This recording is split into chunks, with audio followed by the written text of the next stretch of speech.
లూకా సువార్తలో 11వ అధ్యాయము 45వ వచనం నుంచి చదువుతున్నాను. మీరందరూ బైబిల్ తెరిచిన వారు అందరూ బైబిల్ వైపు చూస్తూ ఉండండి.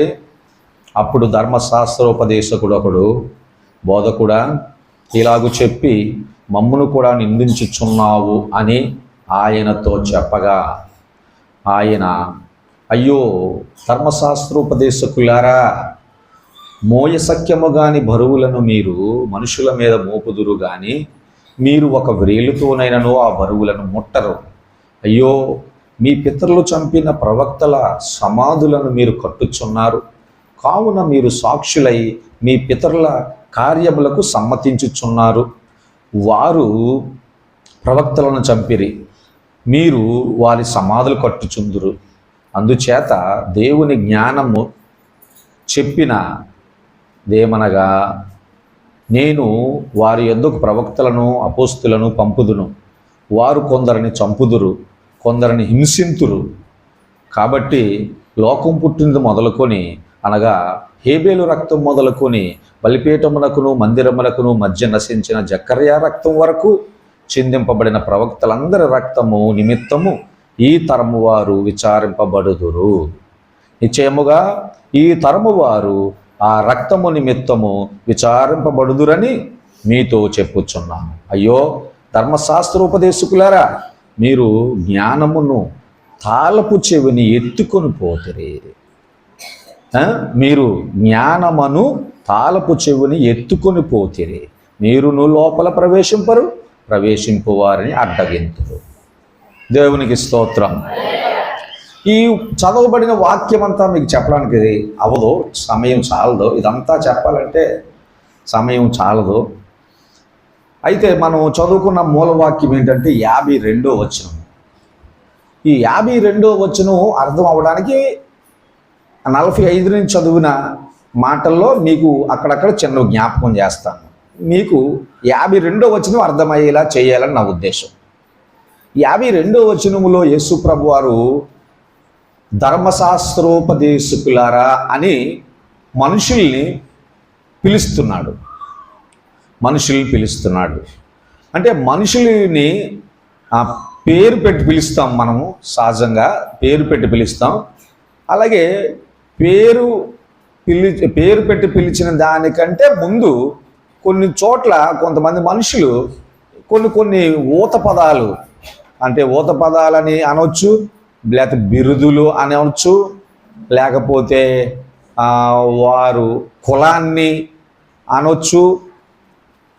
ఇలా రకరకాలుగా ఆ పేరు పెట్టి పిలిస్తే ఎవరికి అర్థమవుతుందో వారికి అర్థమవుతుంది, అందరికీ అర్థమవుతుంది. అది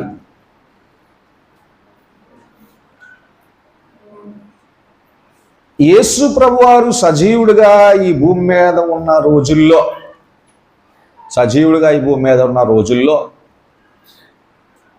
యేసు ప్రభువారు కంటే వయసులోని, డబ్బులోను పెద్దవారైన వారిలో కొంతమంది భక్తులు, వీరు వయసులోని డబ్బులోను పెద్దవారైన వారిలో కొంతమంది భక్తులు వీరు. సృష్టికర్త అయిన దేవుడు మనుషులకి ఒక గ్రంథాన్ని ఇచ్చారు. అది ఇప్పుడు కాదు, మోషే ఉన్న రోజుల్లో, అంటే కొన్ని వేల సంవత్సరాల క్రితం. ఆ గ్రంథం పేరు మనందరికీ తెలుసు, ధర్మశాస్త్రం. ఆ ధర్మశాస్త్రం ఎప్పుడో ఇవ్వబడింది గ్రంథం అది. కానీ కొన్ని వేల సంవత్సరాల వరకు ఆ గ్రంథం ఉంది.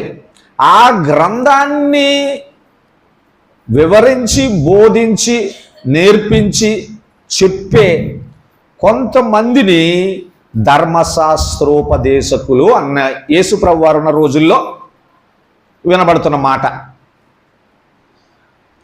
ప్రియులారా, సృష్టికర్త అయిన దేవుడు భూమి మీద ఉన్న మనుషులకి కొన్ని విధులు, విధానాలు, నియమాలు, కట్టుబాట్లు నేర్పారు.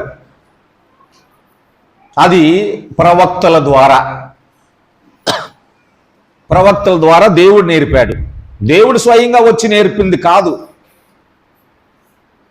ఆ ప్రవక్తల ద్వారా నేర్పబడిన గ్రంథం పేరు ధర్మశాస్త్రం.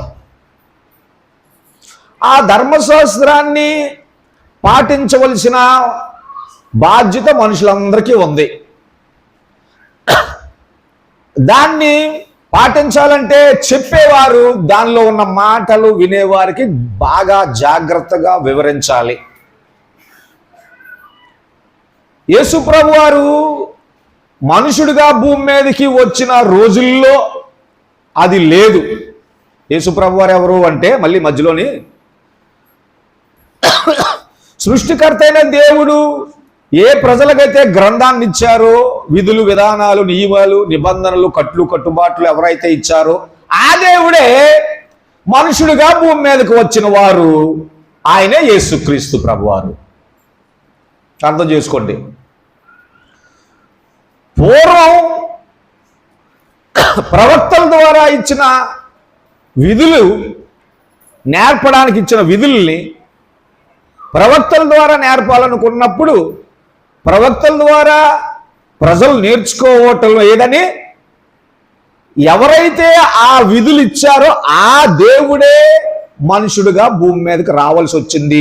ఆయనే యేసుక్రీస్తు ప్రభువారు. ఇప్పుడు అర్థం చేసుకోండి. ఇచ్చిన వారు ఆయనే, ఎప్పుడో ఇచ్చారు.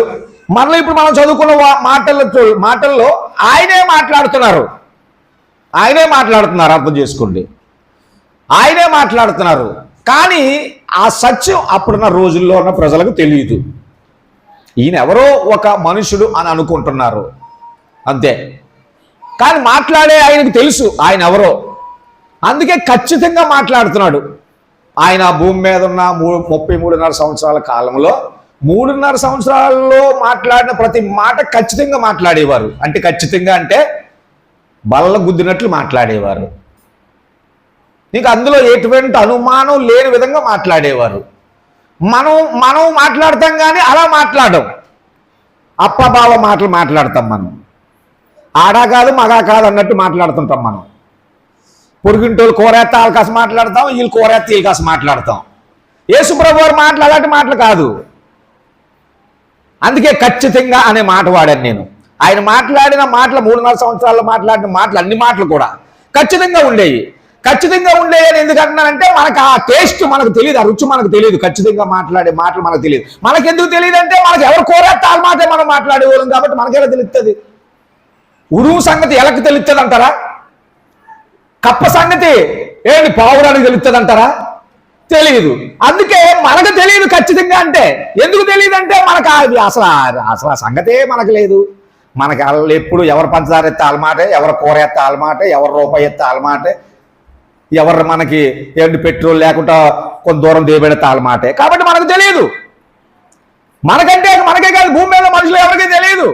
తెలియాలి అంటే ధర్మశాస్త్రం అనే గ్రంథాన్ని పఠించాలి. వినడం కాదు, చదవడం కాదు. ఈ రోజుల్లో కూడా మన చేతుల్లో ఉంది. మనం వినడం చదవడం చేస్తాం కానీ పఠించట్లేదు. అందుకే ప్రభువారు మాట్లాడుతున్నారు, అయ్యో ధర్మశాస్త్రోపదేశకుడా, బోధకుడా అని మాట్లాడుతున్నారు. 45వ వచనంలో, అలాగే 52వ వచనంలో కూడా అలాగే మాట్లాడుతున్నారు. అయ్యో ధర్మశాస్త్రోపదేశకులారా అని మాట్లాడుతున్నారు. వీళ్ళారా, ఆయన ఆ మాట ఎందుకు మాట్లాడవలసి వచ్చిందంటే ఆ ధర్మశాస్త్రాన్ని చదివేవారిలోనూ వినేవారిలోనూ బోధించేవారిలోనూ, అంటే చెప్పేవారిలోనూ వినేవారిలో కూడా లోపాలు చాలా ఉండడం యేసయ్య చూశారు. అర్థం చేసుకోండి. చెప్పేవారిలోనూ వినేవారిలో కూడా చాలా లోపాలు ప్రభువారు చూసి అందుకే అంటున్నారు అయ్యో అని అంటున్నారు అన్నమాట. మీరు చెప్పుకోవడానికైతే చాలా పెద్ద పెద్ద మాటలు చెప్పుకుంటున్నారు, గొప్ప గొప్ప మాటలు చెప్పుకుంటున్నారు. నేను అంత ఓడబోడిశాను, నేను ఎంత ఓడబోడిశాను, నేను అలా చెప్పేశాను, నేను ఇలా చెప్పేశాను, నేను అలా చేసేసాను, నేను ఇలా చేసేసానని చెప్పుకోవడానికైతే చాలా మాటలు చెప్పుకుంటున్నారు. ఎంత మాటలు తెలుసా? అందులో ఉన్న మాట ఏమంటున్నారంటే ప్రభువారు అందులో ఉన్న మాటలు ఏమన్నారు? మీరు పెద్ద పెద్ద బరువులు మోసి ఎవరికైనా సహాయం చెయ్యాలి అని చెప్పుకుంటున్నారు. మనం చదువుకున్న మాటల్లో ఉందా? పెద్ద పెద్ద బరువులు మోసి ఎవరికైనా సహాయం చెయ్యాలి మనం అని చెప్పుకుంటున్నారు. కానీ ఎప్పుడైనా నువ్వు చేయవలసి వస్తే చిటికల వేలుతోనైనా దాన్ని ఇలా ముట్టుకోవడానికి ఇష్టపడవు. ఎవరికైనా చెప్పవలసి వస్తే మాత్రం క్రైస్తవుడు కాదా నువ్వు విశ్వాసువు కాదా, నువ్వు సహోదరుడివి కాదా అని చెప్తాం. ఏమండి, చెప్పవలసి వస్తే ఎలా చెప్తాం? అలా చెప్తాం. ఒకవేళ ఎప్పుడైనా నువ్వు నేను ఏదైనా చేయవలసి వచ్చిందనుకో, చిటకలేనుతోనైనా దాన్ని ముట్టుకో. ఏమన్నా నాకు చాలా అర్జెంట్ పని ఉంది, మరి ఏమనుకోవద్దు మీరు బ్రదర్ ఏమనుకోవద్దు, నాకు చాలా అర్జెంట్ పని ఉంది.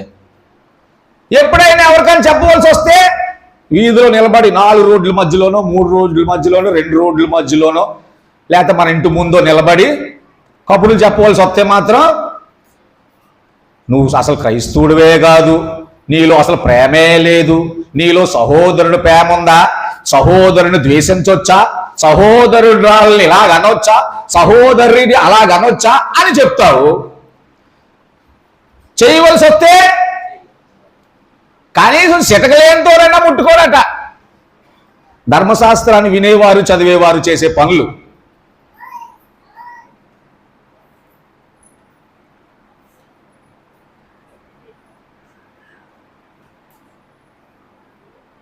ఎవరికి ఇవన్నీ?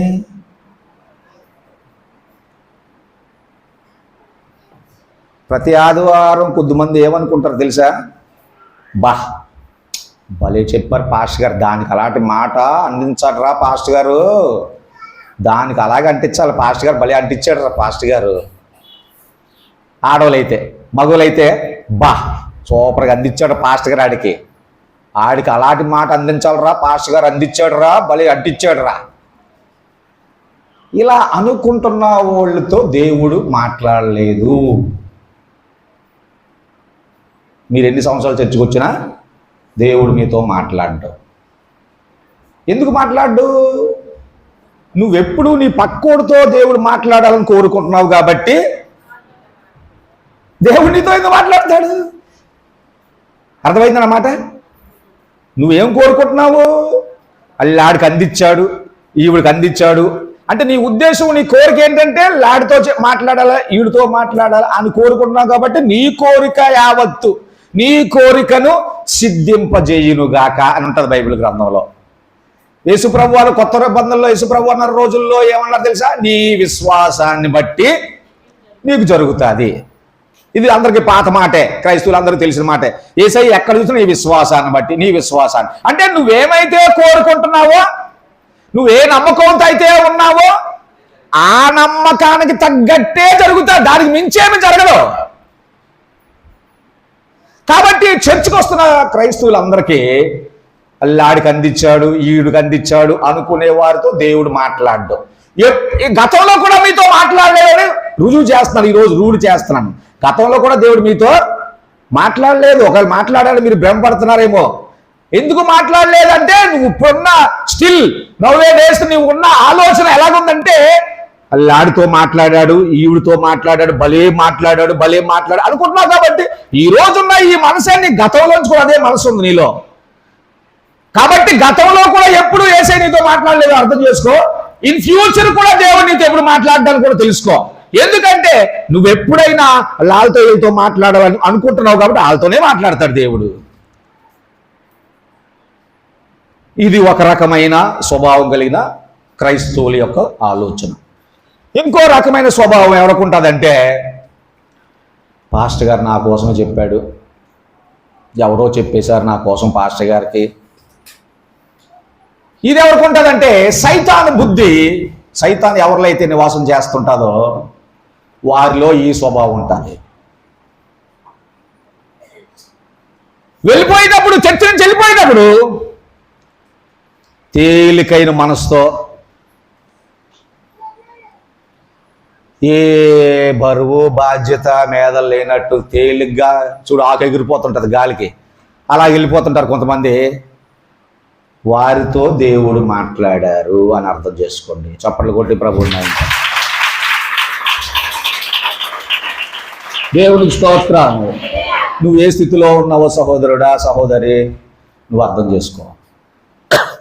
వచ్చేటప్పుడు చాలా బరువుతో వచ్చావు, బాధతో వచ్చావు, ఖాళీగా వచ్చావు.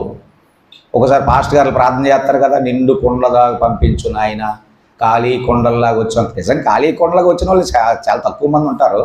ఖాళీ కొండలకు వచ్చిన వాళ్ళు ఎవరు ఉంటారు, కానీ నిండు కొండల్లాగా పంపించరా అని వెళ్ళేటప్పుడు అని అంటారు కదా, వారు తేలిగ్గా వెళ్ళిపోతారనమాట.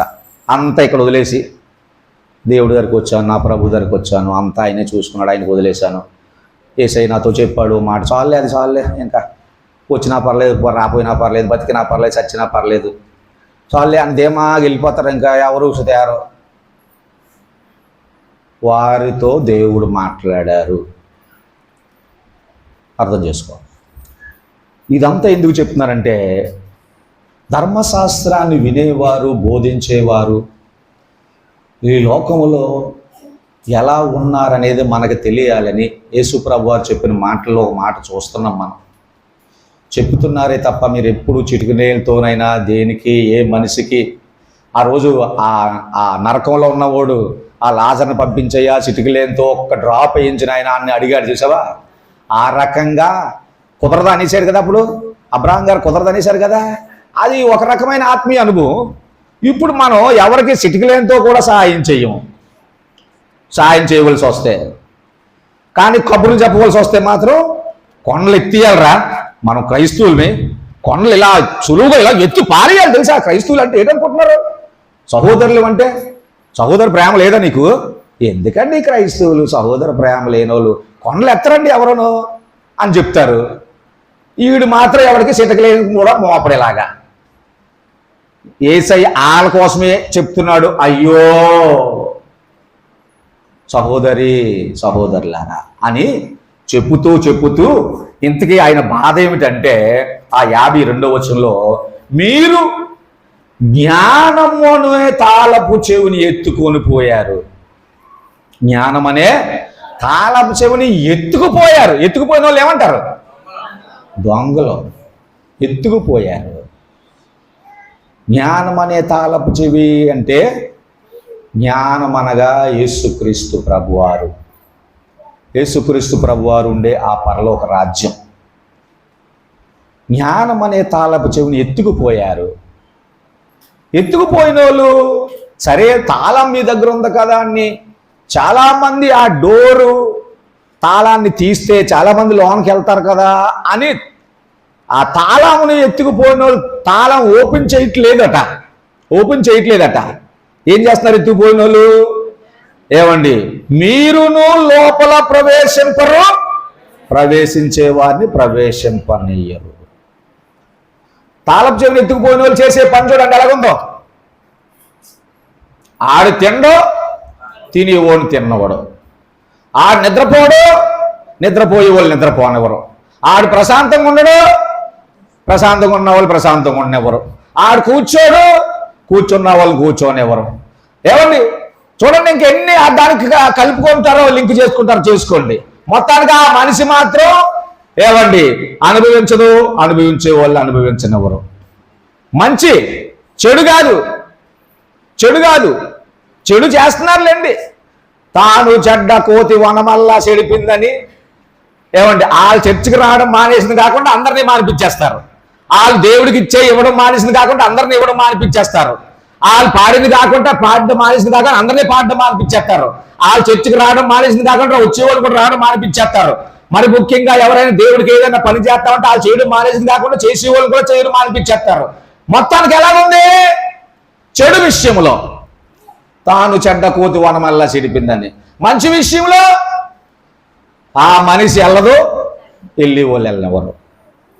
తాళపు చెవి ఎత్తుకుపోయారట. ఎవరు వారు?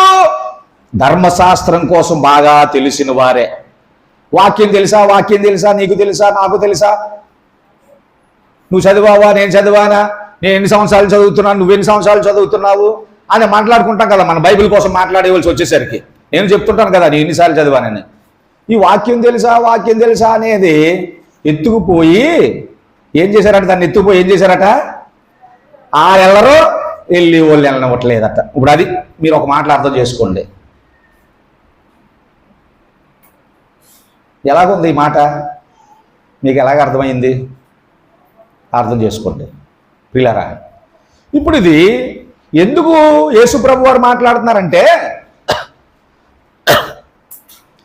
యేసుప్రభు వారు ఈ గ్రంథాన్ని ఇచ్చిన వారు ఆయనే, కానీ దాన్ని వినేవారు బోధించేవారు చేయవలసిన పద్ధతిలో చెయ్యట్లేదు, వినవలసిన పద్ధతిలో వినట్లేదు, నెరవేర్చవలసిన పద్ధతిలో నెరవేర్చట్లేదు అని అంతా ఆయనకు తెలుసు. కాబట్టి ఆయన ఒక్కరే ఈ మాట మాట్లాడారు.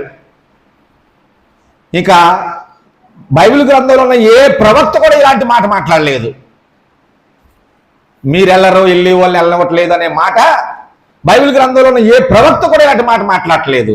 సహోదరులరా, ఎందుకు యేసయ్య ఈ మాట మాట్లాడవలసి వచ్చిందంటే, ముందుగా చర్చికి వెళ్ళిన వారి కోసం, ముందుగా యేసుప్రభు నమ్ముకున్న వారి కోసం, ముందుగా బైబిల్ చదివిన వారి కోసం, ముందుగా ప్రార్థన చేసుకున్న వారి కోసం, ముందుగా పాటలు పాడిన వారి కోసం, ముందుగా చర్చికి వెళ్ళిన వారి కోసం ఈ మాట యేసయ్య మాట్లాడుతున్నారు. ఎందుకు మాట్లాడుతున్నారంటే, ఒరే మీరు 10 సంవత్సరాల క్రితం నమ్ముకున్నారు, ఒరే నాయనా నువ్వు 50 సంవత్సరాల క్రితం నమ్ముకున్నావు, నమ్ముకొని నువ్వేం చేశావు అంటే తాళపు చెవిని ఎత్తుకుపోయావు. అర్థం చేసుకోండి. యేసయ్య అక్కడ ఆ మనుషులతో ఏమంటున్నాడు, నువ్వు నమ్ముకొని ఏం చేశావు, అర్థం లేదా? అర్థమైతే చెప్పండి. ముందుగా నమ్ముకొని ఏం చేశావు? ఈ సిగ్గేస్తుందా లేదా, నోరు పలకట్లేదా, పదం పలకట్లేదా? ముందుగా నమ్ముకొని ఏం చేశారు? ఎత్తుకెళ్ళిపోయావు. ఎత్తుకెళ్ళిపోయిన వాడు నువ్వేం చేయాలి? మీ అమ్మని, మీ నాన్నని, మీ అక్కని, మీ చెల్లిని, మీ తమ్ముడిని, మీ ఇరుగు వాళ్ళని, మీ పొరుగు వాళ్ళని అందులో పంపించడానికి తాళాన్ని ఓపెన్ చేయాలి. ఓపెన్ చేయడం అంటే ఏంటి? సహోదర ప్రేమ, క్రైస్తవ ప్రేమ, సహోదరి ప్రేమ అంటున్నావు కదా, అది నువ్వు చూపించడం మొదలెట్టాలి. లాడు చూపించలేదు, లీడు చూపించలేదు, అక్క చూపించలేదు, బావ చూపించలేదు అనడం కాదు. నువ్వు చూపించడం మొదలు పెట్టాలి. నేను చూపించడం మొదలు పెట్టాలి. అర్థమైందా? అయితే ఇప్పుడు ఏమనాలి మనం? ఆడు చూపించలేదు, ఈడు చూపించలేదు అనడం మానేసి ఏం చేయాలి? నువ్వు చూపించడం మొదలెట్టు. యేసయ్య చెప్పేది అదే. అక్కడ బరువులు మోయండి, కొండలు మోయండి, ఆడికి సాయం చేయండి, ఈడికి సాయం చేయండి, ఈడికి ధర్మం చేయండి, ఆడికి ధర్మం చేయండి అని బోధలైతే బాగానే బోధిస్తున్నావు, కానీ రోడ్ల మీద నిలబడు, మైకు ముందు నిలబడు, చర్చిలో నిలబడు, బాగానే బోధిస్తున్నావు. కానీ ఎవరికైనా చేయవలసి వచ్చినప్పుడు నీకు పనులు ఉంటాయి, నువ్వు బిజీ, నీకు ఒంట్లో బాగోదు, నీకు ఖాళీ ఉండదు, నీకు తక్కువే ఉంది. ఎవరికైనా వేయవలసి వచ్చింది కదా, కూర వేయవలసి వచ్చింది కదా, వెయ్యకపోతే ఏమంటారు? సహోదర ప్రేమ లేదండి మన వాళ్ళ దగ్గర, ఎవరి దగ్గరనా. కూర అయిపోతే ఏమంటారు? సహోదర ప్రేమ లేదండి మన వాళ్ళ దగ్గర, ఎవరి దగ్గరనా. అదే నువ్వు వేయవలసి వచ్చింది అనుకో, లేదండి చాలా తక్కువ ఉంది, ఏమనుకోవద్దండి. సహోదరులారా, ఇప్పుడు నుంచి ఏం చేయాలి? తక్కువ ఉన్నా ఎక్కువ ఉన్నా ముందు నువ్వు వెయ్యి. అవసరమైతే నువ్వు తినడం మానే. యేసయ్య మాట అన్నారు ఒకసారి, ఒకసారి ఏమన్నారు? దొంగోడు నీ ఒంటి మీద ఉన్న అంగి ఎత్తుకుపోతుంటే నువ్వు పరిగెత్తెళ్ళి ఆతో ఫైటింగ్ చేసి అంగి తెచ్చేసుకోవడం కాదు నువ్వు చేయవలసింది, నీ ఒంటి మీద ఉన్న అంగి కూడా ఆడికి ఇచ్చే. ఎలాగుంది మాట? ఇదేం మాటలండి? చర్చికి ఏదో దేవుడు ఆశీర్వాదం కోసం వస్తుంటే, దేవుడు నన్ను నా పిల్లలు దీవెత్తాడు, తరగని ఆస్తులు ఇస్తాడు, ఎన్ని సంవత్సరాలు తిన్నా కరిగిపోలేని కొండల లాంటి ఆస్తులు మాకు ఇస్తాడు అనుకుంటే ఒంటి మీద ఉన్న అది కూడా ఇచ్చేయాలా? ఇది తెలియక సహోదర ప్రేమ అంటున్నారు క్రైస్తవులు అందరూను. ఏమండి? సహోదర ప్రేమ అన్న వాళ్ళు అందరూ ఇచ్చేయండి. ఇవ్వగలరా? పుట్టలేని పిల్లలకు దాచుకుంటున్నారు, పుట్టలేని మనవులకు దాస్తున్నారు. ఇంక నువ్వేమిస్తావు సహోదర ప్రేమ?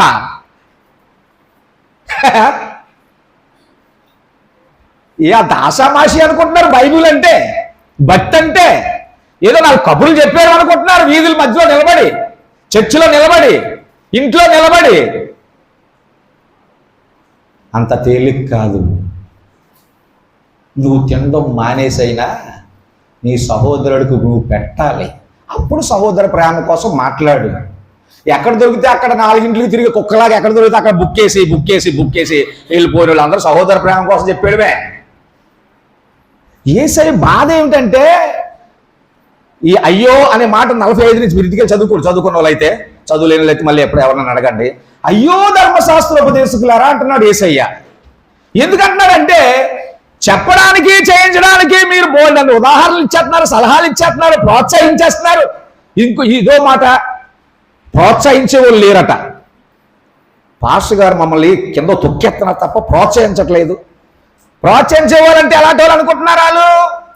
ఇప్పుడు నేను చెప్పినట్లుగా చక్కగా కుర్చీలో కూర్చొని నాకు దొరికిందల్లా నేను బుక్ చేసి అలా చేయరా, ఇలా చేయరా, అలా చేయరా, ఇలా చేయరా అని చెప్పి వాళ్ళు ప్రోత్సహించే వాళ్ళు అనుకుంటున్నారు. వాళ్ళు కాదు ప్రోత్సహించే వాళ్ళు. ఆడికి లేకపోయినా తినడం మానేసి ఇంకోడికి పెట్టగలిగినోడు ప్రోత్సహించినోడు. ఎప్పుడైనా ఇంటి దగ్గర ప్రార్థన పెడితే 10,000 ఖర్చు అయిపోతారు, ప్రార్థన పెట్టుకోరు. ఏమంటారు?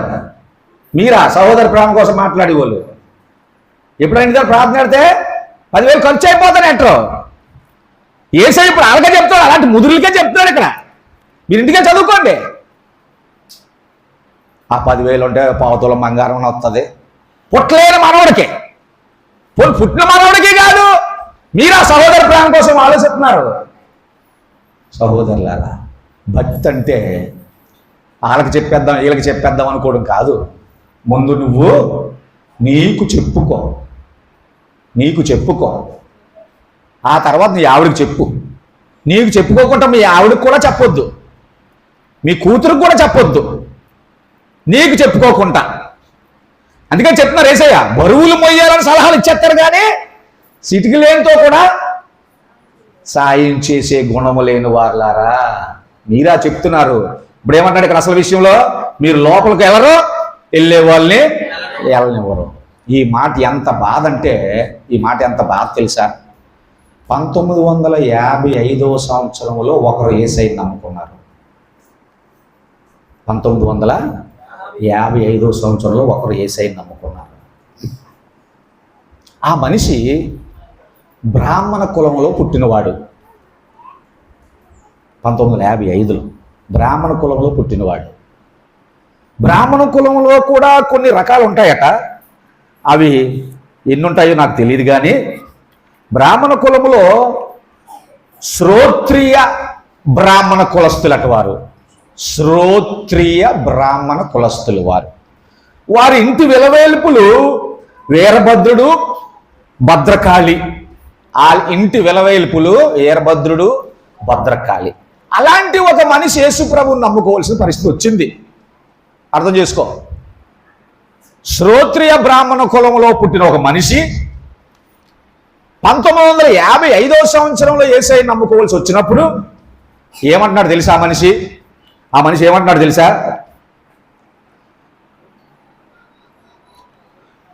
ఈ విధంగా నేను మనసుతో ఎంతో రభసపడ్డాను, ఎటు పాల్పోవడం లేదు, క్రైస్తవ్యములో ఆకర్షణీయమైంది ఏదీ లేదు. కానీ జాగ్రత్త వెతికితే బైబిల్లో క్రీస్తు సాక్షాత్కరిస్తాడు. మతపు దిబ్బల్లో క్రీస్తును పూడ్చిపెట్టేశారు. అందుకే నాబోటోడు క్రీస్తును వెతకడం ప్రయాస అయిపోయింది. దీనికి బాధ్యులు క్రైస్తవ మతస్థులే. నేను చదివిన మాటలు అర్థమయ్యా ప్రియులారా? అతడు శ్రోత్రియ బ్రాహ్మణ కులములో పుట్టిన ఇతడు యేసు నమ్ముకోవలసి వచ్చిన ఒక బ్రాహ్మణుడు చెప్పే బాధ. ఆ రాత్రంతా నిద్రపోకుండా గత రాత్రి ఆ రాత్రి ఒక పొలంలో గట్టు మీద కూర్చొని ఆలోచిస్తున్నాడు, యేసయ్యని నమ్ముకోవాలా వద్దా, నమ్ముకోవాలా వద్దా, నమ్ముకోవాలా వద్దా, నమ్ముకుంటే ఏం జరుగుతుంది, నమ్ముకోకపోతే ఏం జరుగుతుంది. అతనికి అర్థమైన మాటలు ఏం చెప్తాడంటే, యేసయ్యని నమ్ముకుంటే మా కులస్తులందరూ నన్ను వెలివేస్తారు, నా తోబుట్టువులు, అన్నదమ్ములు, అక్క చెల్లెళ్ళు నన్ను తరిమేస్తారు, నమ్ముకోపోతే నేను నరకానికి వెళ్ళిపోతాను. ఆయనకు అర్థమైంది. ఆయనకేదో రోగం వచ్చి కాదు, ఆయనకేదో దెయ్యం పట్టడం వల్ల కాదు, ఆయనకేదో అప్పులు ఎక్కువైపోయి అని కాదు. బైబిల్ గ్రంథాన్ని అతను తెలుసుకున్నాడు. గ్రంథంలో ఉన్న మాటలు అతనికి అర్థమయ్యాయి. అర్థం అవడం వల్ల 2 రాత్రులు ఆలోచించాడు, యేసయ్యని నమ్ముకోవాలా వద్దా, నమ్ముకుంటే వెలివేతలు, నమ్ముకోపోతే నరకం. ఇదే విషయం కోసం 2 రాత్రులు ఆలోచించాడు. పెళ్ళైపోయింది, భార్య ఉంది, భార్యకి సంబంధం లేదు మళ్ళీ ఈ విషయం, భార్యకు తెలియదు ఈ విషయం, భార్య వేరే ఊర్లో ఉంది, ఈయన ఉద్యోగ నిమిత్తం ఇంకో ఊర్లో ఉన్నాడు. బైబిల్ గ్రంథం అంతా అర్థమైంది. ఇప్పుడు తుది నిర్ణయానికి వచ్చాడు. ఏం చేయాలని తడబడుతున్నాడు 2 రాత్రులు. ఆ రాత్రి అతను అంటున్న మాటలు మేము చదివాం కదా మీకు. ఇప్పుడు ఏమంటాడు? క్రైస్తవ్యములో ఆకర్షణీయమైంది ఏమీ లేదట.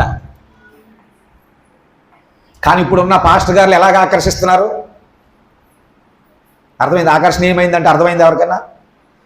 ఓకే, ఇప్పుడున్న పాస్టర్ గారులు ఎలాగ ఆకర్షిస్తున్నారు తెలుసా? నువ్వు యేసయ్యని నమ్ముకో, నీకు పిల్లలు పుడతారు, నువ్వు యేసయ్యని నమ్ముకో, నీ అప్పులు తీరిపోతాయి, నువ్వు యేసయ్యని నమ్ముకో, నీకు ఇల్లు ఇచ్చేస్తాడు దేవుడు. ఈయనేమంటున్నాడు తెలుసా? క్రైస్తవ్యములో ఆకర్షించదగింది ఏమీ లేదు. కానీ ఆయనకు అర్థమైంది ఏంటి తెలుసా? కానీ బైబిల్ గ్రంథాన్ని జాగ్రత్తగా వెతికితే క్రీస్తే ప్రత్యక్షమవుతాడు అంటున్నాడు. బైబిల్ గ్రంథాన్ని జాగ్రత్తగా వెతికితే క్రీస్తే ప్రత్యక్షమవుతాడు. అటు చూస్తే ఆకర్షణ ఏమీ లేదు.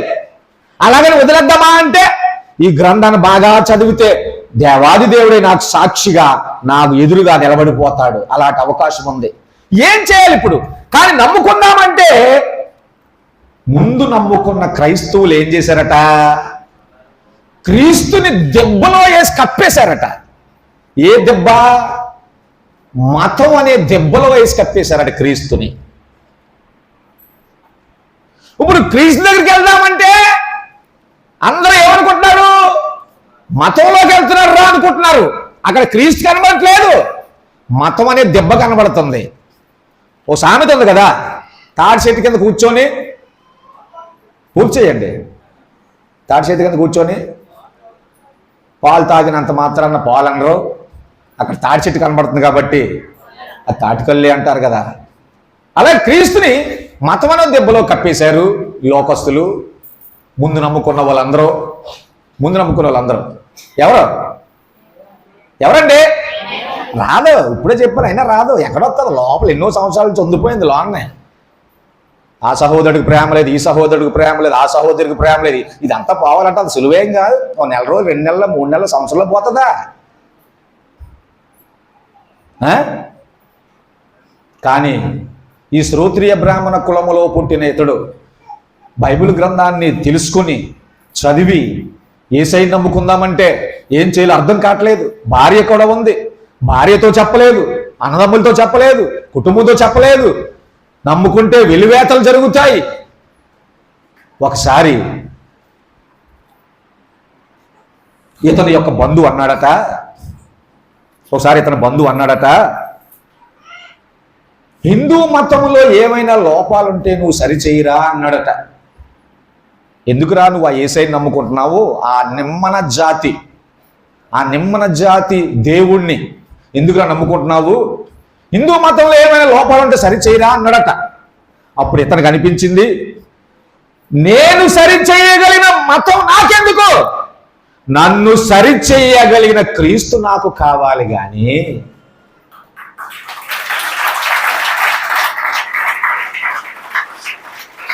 దేవునికి స్తోత్రం. అతనికి ఎవరో చెప్పలేదండి. అతనికి ఏదో జబ్బో జ్వరమో దెయ్యం పట్టడం వల్ల, రోగాల వల్ల, అప్పుల వల్ల యేసయ్యని నమ్ముకున్నాం అనుకోవట్లేదు. ఇప్పుడు సాధారణంగా యేసుప్రభుని ఎవరు నమ్ముతారు చెప్పండి? ఏదైనా బాధలు వస్తేనే కదా. బాధలు లేకుండా ఊరికి నేను నమ్ముకున్న వాళ్ళు ఉన్నారు. ఇదిగో కనబడుతున్నారు కదా 1955లో ఇలాంటి వాళ్ళు ఉన్నారు ఎక్కడో. కానీ మనలాంటి వాళ్ళు అందరమే అంటే ఇప్పుడు ఎవరు భక్తులు ఇందులో? ఓ ఎగిరేస్తున్నారు. నా యంత్ర భక్తులు లేడు, నా యంత్ర ఎగిరేస్తున్నారండి. ఈ ఎగిరేసి వాళ్ళు చూస్తుంటే నాకు ఎలాగుంటుంది? ఇదిగో ఇలాంటి వాళ్ళు ఒకరు చూస్తే అప్పుడు ఎలాగుంటుంది? మనలాంటి వాళ్ళందరినీ 1000 మందిని ఒక పక్క కాటాలు వేసినా ఇలాంటి వాళ్ళు ఒక పక్క కాటాలు వేస్తే ఆలోచన చెయ్యండి, ఎగిరేయకండి. నువ్వు ఎందుకు నమ్ముకున్నావు? ఏసై కోసం నమ్ముకున్నావా? ఏసై కోసం చర్చకు వస్తున్నావా? నీ భయం కొల్లి నువ్వు వస్తున్నావు. మళ్ళీ ఎట నెలతో 10,000 అయిపోతాయేమో అని, ఓ 10,000 వడ్డీ కట్టమంటారేమో అని, ఎటు వెళ్తే ఈ ప్రాణం గుడుక్కుమంటదేమో అని, ఎటు వెళ్తే ఆవిడ లేస్తుందేమో అని, ఇలా రకరకాలు ఎవరికి కొన్ని కారణాలు వాళ్ళకు ఉన్నాయి. కానీ శ్రోత్రియ బ్రాహ్మణ కులంలో పుట్టిన ఈ వ్యక్తి నమ్ముకుంటే పరలోకం ఉన్నది అని మాత్రమే నమ్ముకోవాలనుకుంటున్నాడు. సహోదరులారా, ఆ 2 రాత్రులు ఆలోచించి ఆయన పట్ట బాధ ఏంటి తెలుసా? నేను ముందుగా దేవుని నమ్ముకుందామంటే ఈ క్రైస్తవులే నాకు అడ్డుబండ్లు అయిపోయారు అంటున్నాడు. సహోదరులారా, ఎవరు అడ్డుబండ్లు అయిపోయారు? ఈ క్రైస్తవులే అడ్డుబండ్లు అయిపోయారంట. యేసుప్రభు వారు లోకసభ 11:52 ఏమంటున్నాడు? తాళపు చెవిని మీరు ఎత్తుకుపోయారు, మీరు వెళ్ళరు, వెళ్ళే వాళ్ళని ఎవరు. సహోదరులారా, తల్లులారా, తెలివైన వారులారా, భక్తులారా, అర్థం చేసుకోండి. నువ్వు నేను యేసయ్యని ఎత్తుకుపోయాము. ఎందుకంటే మన బాధలు బట్టి, అంతే తప్ప యేసయ్యని నమ్ముకోవడం వల్ల పరలోకం ఉన్నదని మాత్రం మనం నమ్మిన వారం కాదు. మనమా మాట్లాడతాం భక్తి కోసం, వాడి కోసం వీడి కోసం ఏలెత్తి చూపించడం మనమా? అసలు మనకు అర్హత ఉందా? ఏం మాట్లాడుతున్నారండి మీరు మీ ఇళ్లలో, మీ వీధుల్లో, ఎక్కడైనా ఎప్పుడైనా ఏం మాట్లాడుతున్నారు తెలుసా మీకు? అసలు భయం ఉందా? ఏమనుకుంటున్నావు నీ కోసం నువ్వు? స్వార్థపరులారా, క్రైస్తవులు స్వార్థపరులు అంటున్నాడు ఈయన. స్వార్థముతో యేసయ్యని నమ్ముకున్నవారే మాలాంటి వాళ్ళు యేసయ్య దగ్గర రాకుండా అడ్డేస్తున్నారు. మా బాధలు బట్టి మేము మోక్షాన్ని పొందుకోవాలని ఆతృతతో నమ్ముకుందాం అనుకున్న, స్వార్థంతో నమ్ముకున్న క్రైస్తవులే అడ్డేస్తున్నారు మమ్మల్ని అంటున్నాడు ఈ బ్రాహ్మణ కులంలో పుట్టిన సహోదరుడు. నువ్వా మాట్లాడతావు భక్తి కోసం? ఎంతమందిని అడ్డేస్తున్నావు తెలుసా? నువ్వు యేసయ్య దగ్గర రాకుండా. నీకు నువ్వు, నాకు నేను అనేసుకోవడం కాదు, నీ వల్ల ఎంతమంది యేసయ్య దగ్గర రాకుండా ఆటంకం చేస్తున్నావో నువ్వు ఎప్పుడైనా ఆలోచించావా? నీకంతా లాభం కావాలి, సుఖం కావాలి, కలిసి రావాలి, అప్పుడు భక్తి చేస్తావు. అప్పుడు భక్తి చేస్తావు. ఎవరికైనా సాయం చేద్దామని చిటికలేని కూడా ఇయ్యవు. నువ్వా సహోదర ప్రేమ కోసం మాట్లాడతావు? అయ్యో ధర్మశాస్త్రోపదేశకులారా అంటున్నాడు యేసయ్య. ఆలోచించండి సహోదరులారా. 1955లో అంటే మనకు స్వతంత్రం వచ్చి అప్పుడు 3, 5, 8 సంవత్సరాలు అవుతుంది. కానీ ఇతను అప్పటికే 30 సంవత్సరాల వయసు కలిగిన వాడు. ఇతను అప్పటికి చిన్న కుర్రాడు కాదు, అప్పటికే 30 సంవత్సరాల వయసు కలిగిన వాడు. ఇతను ఏమంటారు తెలుసా? బాప్తిసం తీసుకున్న తర్వాత 1955లో సెప్టెంబర్లో 26వ తారీఖు బాప్తిసం తీసుకొని ఆయన ఏమంటున్నాడు తెలుసా? నా 30 సంవత్సరాల జీవితం అంతా పాపమే. అప్పటికి 30 సంవత్సరాలు ఆయన యేసయ్యని నమ్ముకున్నప్పుడు, 30 సంవత్సరాల వయసులో యేసయ్యని నమ్ముకున్నాడు. నమ్ముకున్నప్పుడు ఆయన చెప్పే మాట ఏంటి తెలుసా? నేను యేసయ్యని నమ్మలేని నా 30 సంవత్సరాలు పాపమే ఉంది నాలో. పాప బ్రతికే నాదంతా, పాపమే నా వయసు అంతా. ఈరోజు నువ్వు నేనే పాపమో ఎరగనమ్మా, చెయ్యలేదమ్మా, చేస్తే మా పక్కింటి వాళ్ళు చేయాలి తప్ప లేకపోతే మా ఇంట్లో వాళ్ళు చేసేయాలి తప్ప నేనైతే మా ఇంట్లో అందరిలా కాదు, మా వీధిలో అందరిలా కాదు, మా కులంలో అందరిలా కాదు, మా సంఘంలో అందరిలా కాదు, నేనైతే పాపం చేస్తే వాళ్ళందరూ చేసి ఉండాలి తప్ప. సిగ్గేస్తుందా ఈ మాటలు వింటే సహోదరులారా? సిగ్గు ఏమైనా అనిపిస్తుందా? బాధ ఏమైనా అనిపిస్తుందా? చేస్తే వాళ్ళందరూ చేయాలి తప్ప నేను ఎప్పుడూ చెయ్యను అనే ఆలోచనతో ఉన్న నువ్వు క్రైస్తవుడువా? నువ్వు క్రైస్తవురాలువా? యేసు ప్రభు వారు అందుకే అయ్యో ధర్మశాస్త్రోపదేశకులారా, మీరు ముందుగా నమ్ముకొని నీలాంటి వారు ఎవరైనా పరలోక రాజ్య మార్గంలోకి వెళ్దామంటే మీరు వెళ్ళట్లేదు, వెళ్ళే వాళ్ళని వెళ్ళనివ్వట్లేదు. ప్రతి ఒక్కరు ఎక్కడ అందరూ ప్రతి ఒక్కరు ఆలోచన చేసుకోండి. ఈ రోజు నుంచి మీరు అనుకోవద్దు మేము భక్తులు అయిపోయాం, మేము నమ్మేసుకున్నాము అని అనుకుంటున్నారు. చాలా దేవుడికి వ్యతిరేకమైన ఆలోచనతో ఉన్నారు. నీ వల్ల ఎంతమంది యేసయ్యకి వెనక్కి వెళ్ళిపోతున్నారు, నువ్వు ఎంతమందికి అడ్డంగా ఉంటున్నావు ఆలోచన చేసుకో. నీకు నువ్వు అనేసుకోవడం కాదు నేను భక్తుడు అయిపోయాను అని, నాదే రైతు. యేసయ్య ఒకసారి ఒక రకమైన మనిషితో మాట్లాడాలనుకున్నారట. అది ఎలాంటి రకమైన మనిషి తెలుసా? చూడండి, లూకాసు వార్త 18వ అధ్యాయం.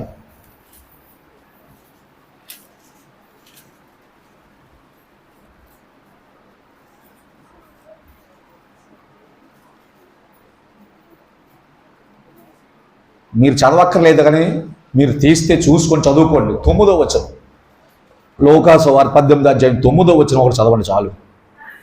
మీ మనసుల్లో చదువుకోమన్నాను. అదిగో అదే, అప్పుడే నీతిమంతురాలు. మీ మనసుల్లో చదువుకోండి. యేసయ్య ఎలాంటి వారితో మాట్లాడాలనుకుంటున్నారంటే, తామే నీతిమంతులము ఇతరులందరూ పాపులు అనుకునే కొందరితో. అర్థమైందా? ఆ 9వ వచనం అర్థమైందా? నేను చదవలేదు, చెప్తున్నాను. మీరు చదువుకోండి, నేను చెప్తున్నాను, మీకు అర్థమవుతుంది. ఎలాంటి వారితో మాట్లాడాలనుకుంటున్నాడంటే, తామే నీతిమంతులమే ఇతరులు అంటే అందరూ పాపులు అనుకునే వారితో ఒక్కసారి మాట్లాడారు యేసయ్య.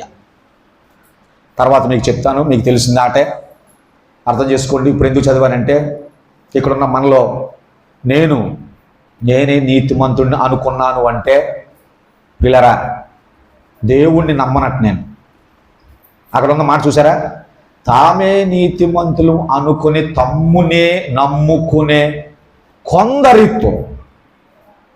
అర్థమైందా? ఇప్పుడు నేనే నీతిమంతుణ్ణి అంటే నేనే మంచోడిని అని నేను అనుకున్నానంటే అప్పుడు నేను దేవుణ్ణి నమ్మను. ఎవరు నమ్ముతాను మరి? నన్నే, నా మంచిని, నా భక్తిని, నా నీతిని, నా న్యాయాన్ని, నా ధర్మాన్ని నేను నమ్ముతాను. ఎదుటి వాళ్ళందరూ పాపులు, చెడ్డవారు, దోషులు అనుకునే స్వభావం కలిగిన మనుషులతో యేసయ్య ఒకసారి మాట్లాడారు. నువ్వు కూడా అలా ఉన్నావేమో ఒకసారి ఆలోచన చేసుకో. ఎవరి దృష్టికి వారే నీతిమంతులు అనుకుంటున్నారు. అది ఎంత పాపం అంటే సైతాను మిమ్మల్ని ముంచేస్తుంది అని అర్థం చేసుకోండి. ఎందుకు? నేనే భక్తుడిని అనుకున్నవాడు ఎవరిని నమ్ముతున్నాడట?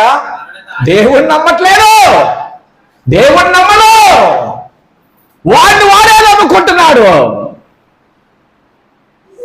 మాట చదువుకోండి, చదువుకున్న వాళ్ళందరూ చదువుకోండి. ఆ మాటని చదివేస్తారు, అందరూ చెప్పేస్తారు కదా, చదువుకోండి. నేనే నీతిమంతుడిని అనుకునే ప్రతి మనిషి యేసయ్యని నమ్మలేదు. అర్థమవుతుందా? నీ నీతిని, నీ తెలివిని, నీ భక్తిని, నీ నడవడికని, నీ మాటను నువ్వు నమ్ముకుంటున్నావు అంటే సైతాన్ని ముంచిందా లేదా నిన్ను? నువ్వు బాప్తిస్మం పొందేసి నీటిలో మునిగేసాను అనుకుంటున్నావు కానీ సైతాన్ని నేను ముంచేసింది.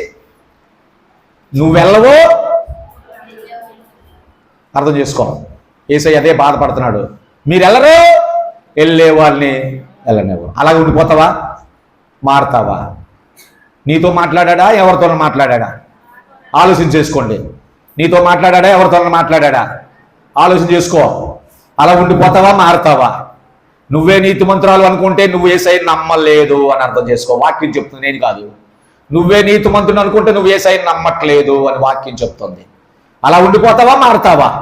నువ్వు వెళ్ళకుండా ఇతరులు కూడా వెళ్ళనుకుంటా అడ్డుబండగా ఉండిపోతావా? మీ వీధిలో వారికి కానీ మీ ఇంట్లో వారికి కానీ నువ్వు అడ్డుబండగా ఉండిపోతావా, మారుతావా? కళ్ళు మూసుకో.